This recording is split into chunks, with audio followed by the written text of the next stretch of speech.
गत 2 तारिख दिन पुरी जिला बड़ंगा थाना अंचल तोरिहबंध ग्राम में होइतबा जघन्य हत्याकांड घटना 4 जन हत्याकारी गिरफ कर पिपिली एसडीपीओ देवाशीष मिश्र, बड़ंगा थाना आईआईसी दिव्यरंजन पंडा, एसआई सस्मिता बेहरा और सांबादिक समन्वय कर घटनार पर्दाफाश कर हत्याकांड व्यवहार कटुरी और बुलेट को जबत कर संपृक्त हत्याकारी हेले तोरिहबंध ग्रामर अश्विनी कुमार प्रधान समेत 3 अभियुक्त एमानकु कोर्ट चालाण करा जायछि। जामिन नामंजूर हेबारु निमापड़ा उप कारागार को पठाई दिया जायछि। मकदमा नंबर 270/2025 तदंत आरंभ कराला। तदंतर विभिन्न दिग को आम गति करी 3टा स्पेशल स्क्वाड गठन कलु। से स्पेशल स्क्वाड गठन कर स्पॉट रे आम गार्ड करी हमर डेड बॉडी को शिफ्ट करागला। हमर एठी मेडिकल शिफ्ट करागला।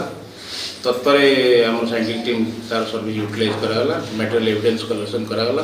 ब्लड सैंपल्स अन्य जो एविडेंस गुड़ा अच्छे से सब कलेक्शन करागला। स्पेशल टीम जो आम गठन कराइला जो मुदला जो इनवल्व अच्छा प्राइम एक्यूज अश्विनी प्रधान को धरिया सफल हेले एवं तदंत बर्तमान आगे चलती।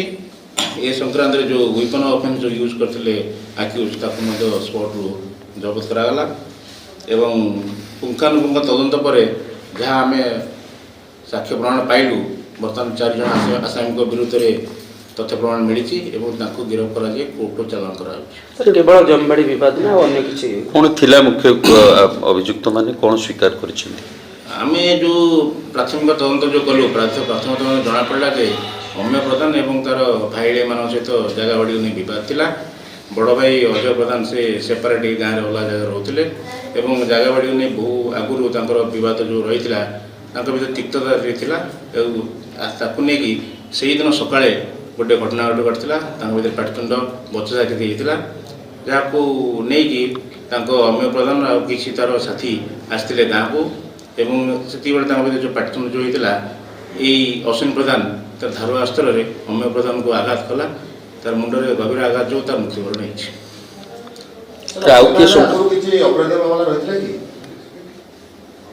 नहीं से भेरीफाई कर अपराधी मामला जोटा अच्छी एगेन्स्ट किसी मिली ना। 2015 मसीह गोटे केस होता विषय नहीं कि आउ से केस क्लोज हो बर्तमान से कोर्ट पेंडिंग अच्छे ना ओला थाना किसी आउ किए संपृक्त अच्छा कि ना नहीं ये जो 4 जन अभियुक्त बर्तमान प्राइम एक्यूज आमर जो अश्विनी प्रधान अच्छा अन्य जो परिवार लोक मैंने जो अच्छा भौणी भिणई से विपक्ष आमर तथ्य प्रमाण अच्छी गिरफ्तारी कर कोर्ट को चालाण कर कौन सब दफा लगी सर? दफा आमर लगी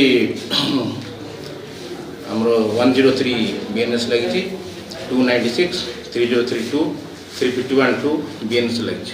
सर कौन सर केतोटी टीम गठन करा जाइतिले कि कौन सब घटना दिन रात आम 2टा टीम गठन कराइला साइबर सेल हेल्प नहीं आम ओएस दिव्यरंजन पंडा और सब इन्स्पेक्टर सस्मिता बेहरा ताकू गिरफ करने सफल होता। एक्यूज मान कौट सब धरा एक्यूज मान को आम गाँव पेरिफेरी प्राय 2 जन आम अप्रेहेंड करने सफल हेलु और प्राइम एक्यूज को आम जी बाहर को एस्केप कर आम भुवनेश्वर धरिया सक्षम।